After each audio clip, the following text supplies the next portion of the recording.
হজযাত্রীদের সেবা সহজ করতে নতুন মোবাইল অ্যাপ লাব্বাইক উদ্বোধন করেছেন প্রধান উপদেষ্টা অধ্যাপক মোহাম্মদ ইউনূস। এ সময় তিনি বলেন, হজযাত্রীরা যাতে নির্বিঘ্নে ধর্মকর্ম পালন করতে পারেন সেজন্য এই অ্যাপ অনেক ভালো ভূমিকা রাখবে। বিকেলে রাষ্ট্রীয় অতিথি ভবন যমুনায় সরকারি ব্যবস্থাপনায় নির্মিত অ্যাপটি উদ্বোধন করে হজযাত্রীদের এই অ্যাপ ব্যবহারের আহ্বান জানান প্রধান উপদেষ্টা।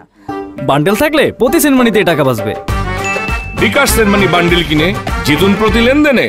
অধ্যাপক ইউনূস বলেন, চলতি বছর পবিত্র হজ পালনের শুরু থেকে হজযাত্রীরা অ্যাপটি ব্যবহার করতে পারবেন। আগামী বছর থেকে যেন মানুষ হজের পরিকল্পনা শুরু থেকে অ্যাপটি ব্যবহার করতে পারেন তার নির্দেশনাও দেন প্রধান উপদেষ্টা। বলেন, হজ ব্যবস্থাপনায় যেসব দেশ বাংলাদেশের চেয়ে উন্নত তাদের অভিজ্ঞতা নেওয়া হবে। যেসব দেশে এই ধরনের ব্যবস্থা নেই সেসব দেশকে বিনামূল্যে অ্যাপের কারিগরি দিক দেওয়ার উদ্যোগ নেওয়া হবে বলেও জানান প্রধান উপদেষ্টা। এর সবাই আধুনিক এবারেই প্রথম হজযাত্রীদের অনেক দুশ্চিন্তা থেকে রক্ষা করবে এবং অযথা ব্যবহার এবং কাজের তথ্যের অভাব থেকে রক্ষা করবে। সেই তথ্যগুলো সমন্বিত পাবে। তো সেটা লক্ষ্য করে আজকে এই অ্যাপটা তৈরি করা হয়েছে।